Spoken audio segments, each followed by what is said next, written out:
우리 하나님 말씀은 신약 성경 야고보서 1장 5절부터 8절 말씀입니다. 신약 성경 371페이지 야고보서 1장 5절부터 8절 말씀입니다. 야고보서 1장 5절부터 8절 우리 한 절씩 교독하겠습니다. 제가 5절 봉독합니다. 너희 중에 누구든지 지혜가 부족하거든 모든 사람에게 후히 주시고 꾸짖지 아니하시는 하나님께 구하라. 그리하면 주시리라.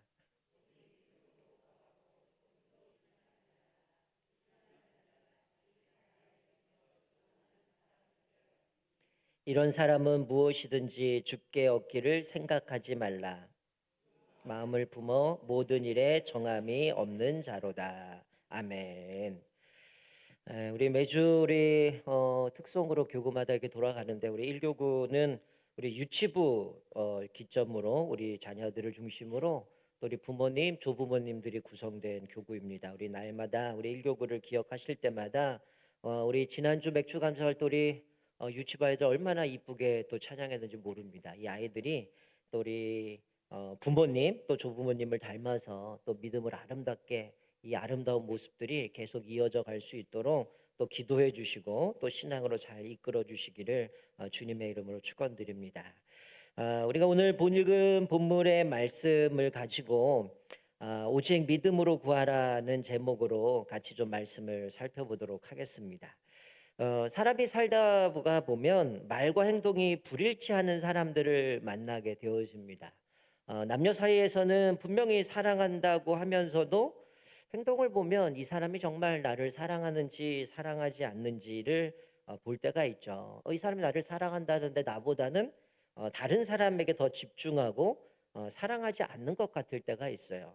또 자신을 믿을 만한 사람이라고 하는데 이 사람의 행동을 보면 전혀 믿지 못하는 그런 모습을 발견하게 보죠. 약속도 맨날 깨트려 버리고 또 신뢰를 깨는 그런 행동들을 일삼는다면 아마 그 사람 볼 때 저 사람은 신뢰할 수 있는 사람이 아니고 신뢰할 수 없는 사람이라는 어떻게 보면 낙인까지 찍혀버리게 될 때도 있다는 거죠. 여러분 우리 신앙생활도 마찬가지입니다. 우리가 늘 고백하지만 찬양도 하지만 하나님을 사랑한다고 하면서도 우리가 고백처럼 살지 않을 때가 너무나 많이 발견하게 된다는 거예요. 정작 내가 문제가 생기면 내가 상의하고 하나님 앞에 뭔가를 구하고 또 하나님 앞에 여쭤야 되는데 하나님이 아니라 대체물을 찾아간다는 거죠.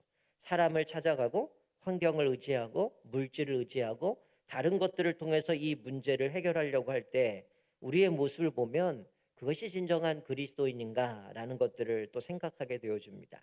오늘 본문 읽은 이 본문 앞부분에 보면 야고보는 우리에게 여러 가지 시험을 만난다라고 얘기를 하죠. 때로는 우리에게 뭐 한 가지 시험도 오긴 하지만 때로는 이중 삼중으로 여러 가지 시험을 만나게 됩니다. 얼마나 당황스럽겠어요. 하나만 와도 힘든데 이거 끝나는 것 같은데 또 다른 문제가 생기고 또 그것 때문에 낙심되고 좌절될 때가 많죠. 그런데 오늘 야고보는 우리에게 온전히 기쁘게 여기라라고 말씀합니다. 우리 상식적으로 이성적으로 보면 내가 지금 이런 시험을 만나는데 온전히 기쁘게 여길 수 있는가? 기쁘게 여길 수 없기 때문이에요. 그런데 오늘 야고보는 왜 이럴까요? 우리가 한글 성경에 시험이라고 이야기하지만 이거는 우리가 뭔가 죄로 인하여 뭔가 유혹을 받는 부분이 아니라 엄밀히 말하면 이거는 시험이라기보다는 시련입니다. 즉 하나님이 우리를 연단하시는 과정을 이야기하는 거죠. 그러니까 내가 뭔가 죄를 져서 시험을 당하고 유혹을 받는다. 이거는 내 잘못이지만 그게 아니라 하나님께서 나로 하여금 성장시키게 하시기 위해서 시련을 주실 때가 있다는 거야. 그럴 때에 온전히 기쁘게 여기라는 거죠. 왜냐하면 내가 그것을 통해서 성장하게 되기 때문이야. 그래서 우리가 주님을 신뢰하며 인내하기 때문에 이 야고보는 하나님 앞에서 여러 가지 시험을 만나거든 온전히 기쁘게 여기라라고 말씀하죠. 그런데 우리는 사실 시험을 만날 때 이게 하나님이 나를 테스트하는 나를 연단시키는 시험인지 아니면 내가 잘못해서 지금 그 죄로 인하여 당하고 있는 유혹인지 아니면 우리가 이것들을 보면서 분별하기가 참 어려울 때가 많습니다. 사실은 이 과정을 통해서 하나님은 이 시련이라는 과정을 통해서 우리 궁극적인 거는 성장하게 만들어 가신다는 거예요. 그래서 우리가 늘 말씀을 드리지만 내 삶에 뭔가 시험, 시련이 찾아오면 제일 먼저 뭐 해야 됩니까? 분별력이 필요하잖아요. 그러면 우리가 뭐 해야 됩니까? 하나님 앞에 엎드리는 거예요. 내가 이걸 머리로 굴리고 논리로 계산하고 뭔가 이것을 통해서 왜 이런 일이 벌어졌는가 아니라 제일 중요한 건 뭐냐? 하나님 앞에 엎드리는 겁니다. 하나님 앞에 엎드림을 통해서 하나님의 뜻이 뭔가를 분별해야 된다는 거죠. 그러니까 오늘 읽은 본문 말씀은 하나님이 우리를 성장시키기 위해서 시련을 주신다는 거죠. 하나님께서 나를 온전하고 모든 것을 갖춘 이상적인 하나님의 백성으로 만들기 위해서 하나님이 여러 가지 방법들을 동원해서 내게 시련을 주신다라는 거죠. 예를 들면 그런 거죠. 욥 같은 경우죠.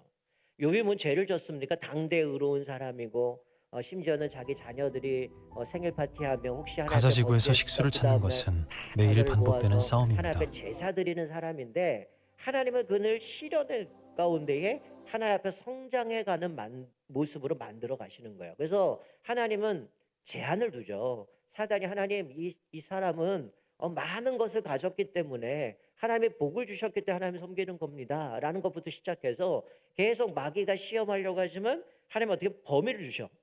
생명은 건드지 말아라.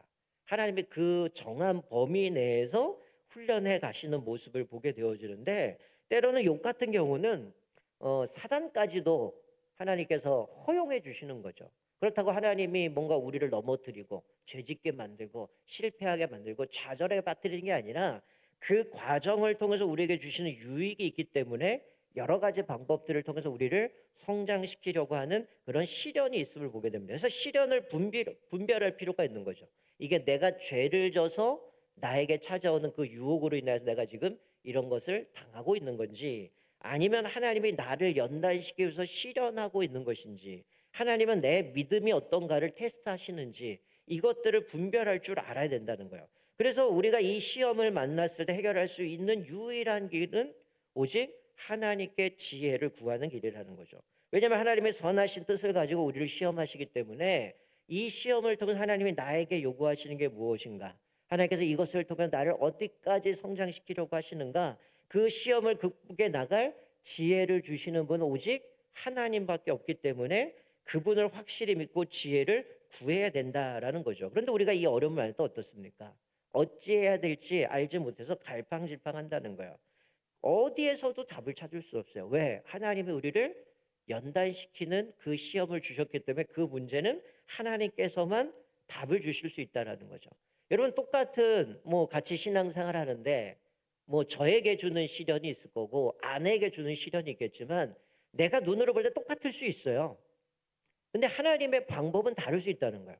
똑같이 어려움을 겪게 됐는데 나를 통해서 하시는 방법은 A라는 방법을 통해 해결하실 수도 있고 아내를 통해서는 B라는 방법으로 해결할 수 있는 거예요. 물론 주변에 있는 사람들 신앙의 선배들을 통해 도움을 받을 수 있지만 그게 절대적인 답은 아니라는 거야. 그러니 내가 시험을 만났을 때에 이 연단 가운데 하나님 앞에 엎드리고 하나님의 뜻을 분별할 수 있어야 되는 거죠. 자, 5절 말씀 보면 너희 중에 누구든지 지혜가 부족하거든 모든 사람에게 후히 주시고 꾸짖지 아니하시는 하나님께 구하라. 그리하면 주시리라라고 말씀해요. 야고보는 지혜가 부족하거든 꾸짖지 않고 후히 주시는 하나님께 구하라고 말씀해요. 그러면 지혜를 주시고 내가 어떻게 해야 할지 어떻게 이 문제를 풀어가야 되는지를 알게 해 주신다라는 것이죠.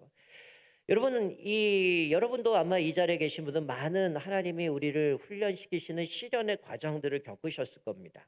여러분들은 그 해결책을 바라보면서 또 하나님 앞에 엎드리면서 믿음의 기도를 하고 계십니까? 아니면 내가 믿음의 기도 없이 그냥 의무적으로 형식적으로 하나님 앞에 기도합니까?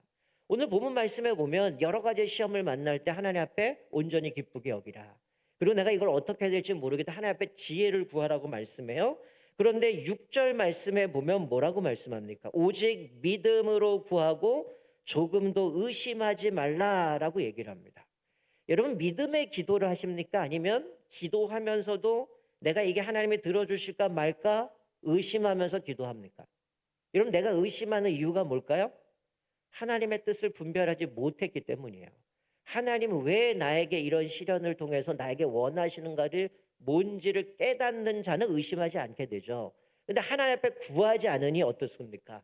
이 시련을 어떻게 풀어야 되는가? 어떻게 이것들 극복할 수 있는가? 그러니 하나님 앞에 엎드리기보다는 나보다 먼저 앞서갔던 사람, 나보다 능력이 있는 사람, 이런 것들을 쫓아가게 되어지는 거예요. 그러니까 믿음이 없이 기도하는 자는 단순히 그냥 세상의 시대 기류를 따라가는 거고, 그냥 조류를 따라 그냥 하나님의 방법이 아니라 세상의 방법들을 가지고 문제를 풀어간다는 거예요. 근데 6절 말씀에 조금도 의심하지 말고 오직 믿음으로 구하라고 얘기하죠. 의심하는 자는 마치 바람에 밀려 요동하는 바다 물결 같다.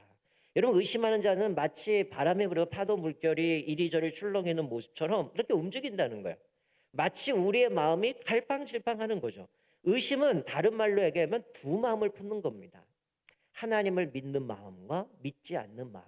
하나님 앞에 기도하면서도 하나님 앞에서 하나님이 응답해 주시는 마음과 하나님도 이거는 응답해 주지 못할 거야라는 뭔가 하나님이 들어주시지 않을 것 같은 그런 마음이 왔다 갔다 하는 거죠. 여러분, 바람 불면 그냥 배에 앉아있다 바람이 살짝만 불어도 튜브나 이런 데서 흔들리는 것처럼 마치 그런 모습인 거예요. 두 마음을 품어 모든 일에 정함이 없다. 이게 무슨 얘기예요? 방향이 없다는 거야. 갈피를 못 잡는다는 거예요. 의심하면 갈피를 못 잡는 거예요. 여러분, 매일 새벽마다 기도하시고 수요마다 기도하시고 지금 우리가 119 기도를 하고 있는데 112 기도를 하는데, 여러분, 내가 하나님 앞에서 이번 여름에 우리 교회가 처음으로 온 가족 캠프를 하는데 회사는 지금 상황이 어려워서 나 갈지 안 갈지 몰라요. 그때 기도할 때 어떤 마음이 들어요? 하나님, 나 꼭 보내주세요. 하나님, 길을 열어 나 갈 수 있게 해주세요. 이렇게 기도하는 사람이 있는가 하면, 에이, 지금 사회 회사가 바쁜데 이거 뭐 되겠어? 불가능할 거야. 그러면서 기도하라니까 뭐예요? 112 기도는 하는데 내 마음에는 의심이 있는 거죠. 도대체 회사가 이러니 도저히 불가능해. 일이 끊어지지 않을 것 같은가? 안 돼. 이런 생각 가운데 우리가 갈팡질팡하는 거예요. 여러분, 사도행전 12장 말씀에 보면 헤롯 왕이 교회를 핍박하기 시작을 합니다. 사도행전 12장에 보면 헤롯 왕이 교회를 핍박하기 시작해요. 그럴 때에 요한의 형제 야고보를 칼로 죽입니다. 그리고 유대인들이 즐거워하는 거예요. 이렇게 야고보를 죽였더니 사람들이 즐거워하니까 이제 이 헤롯 왕이 이 베드로도 좀 잡아서 어떻게 좀 해야겠다라고 생각하는데 명절을 맞이하게 돼요. 그래서 죽일 수는 없고 베드로를 잡아다가 옥에 가둡니다. 그래서 성경에 보니까 군인 4명씩 4그룹으로 나눠요. 그래서 이 베드로를 옥에 갇혀놓고 지키게 되어줍니다.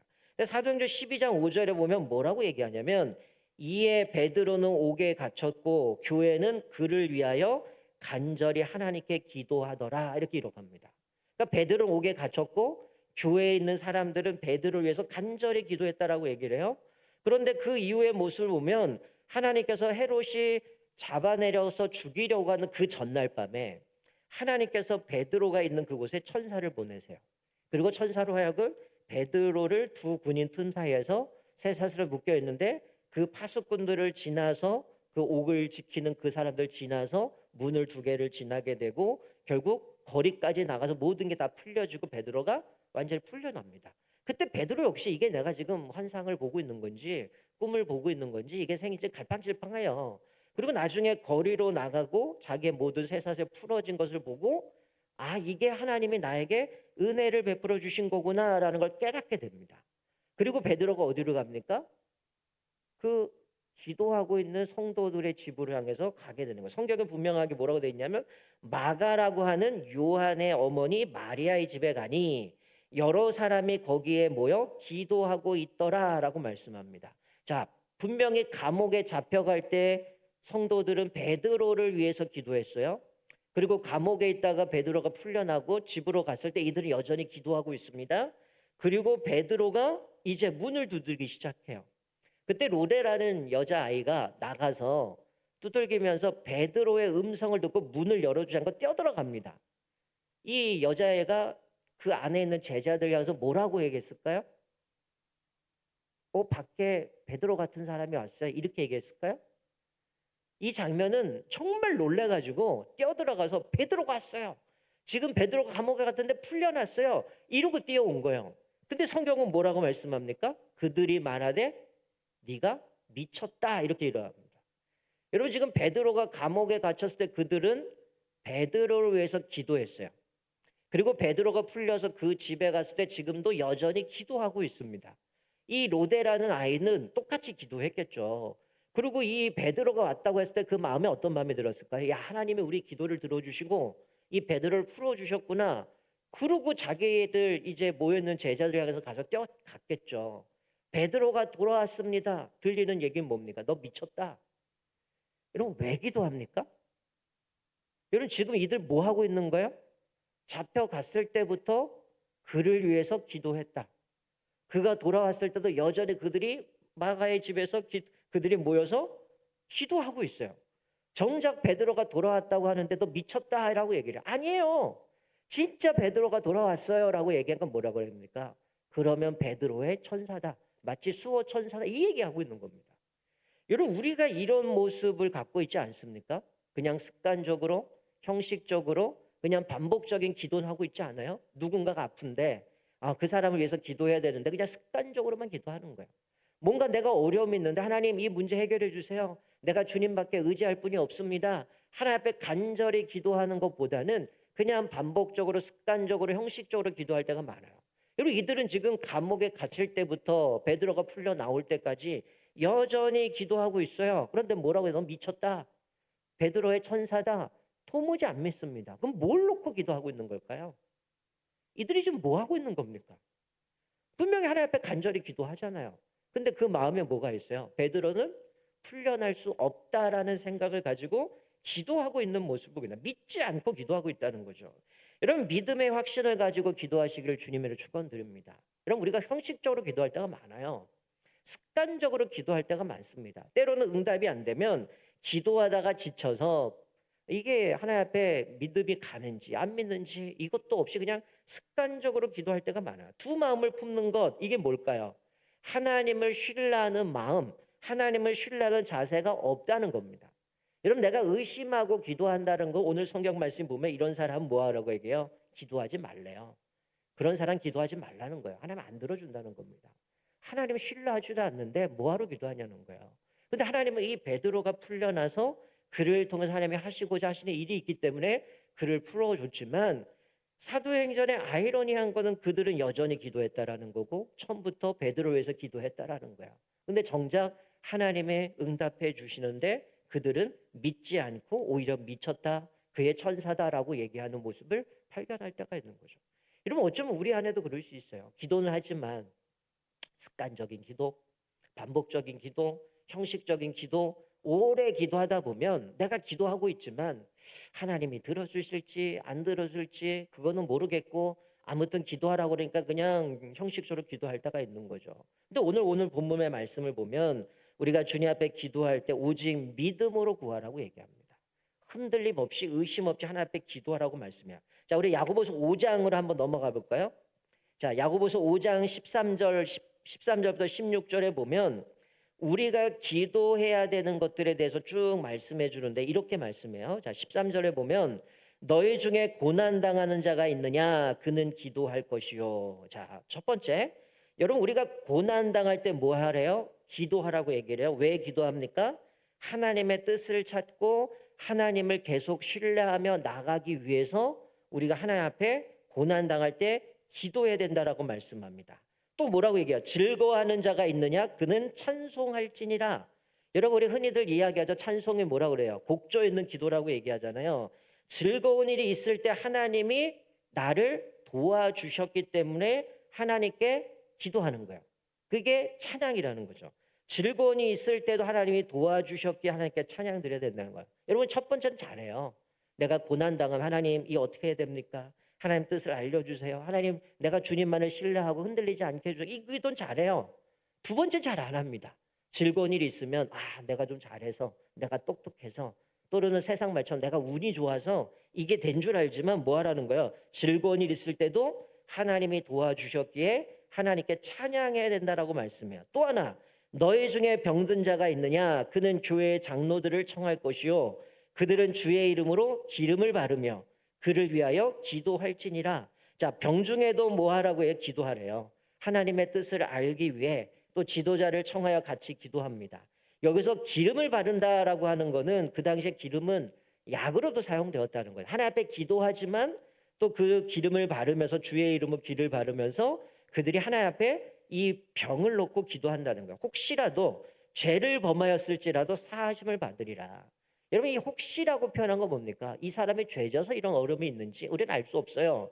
그러나 우리가 그를 놓고 기도할 때 하나님께서 우리의 기도를 통해서 그가 죄를 깨닫고 회개하고 사하심을 받을 수 있다라는 겁니다.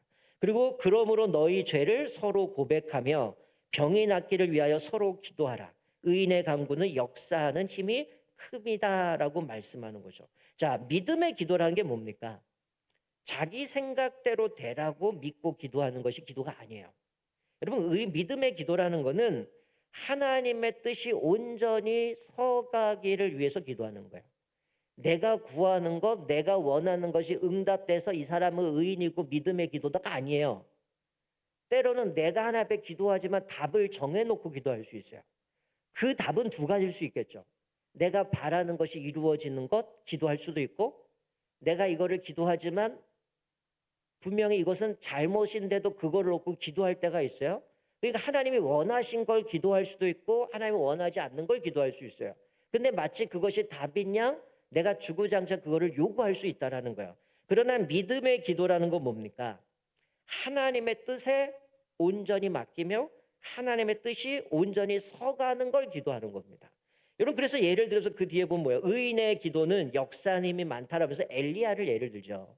엘리야는 우리와 성정에 같다. 똑같은 사람이고 연약한 죄인이고 연약한 존재이지만 이 엘리야의 기도는 뭐였습니까? 요 예는 그거예요. 하나님이 말씀하신 대로 엘리야가 외쳤을 때 기도했을 때 하늘에 문이 닫히고 비가 내리지 않아요.